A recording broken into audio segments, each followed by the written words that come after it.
Inaamin ko, simut ngayon ako. Inaamin ko, naubos na ang budget ko. Hirap naman, walang natira.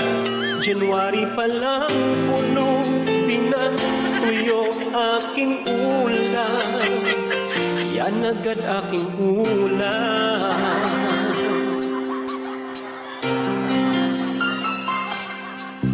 Napapansin ko, lagi akong tulala.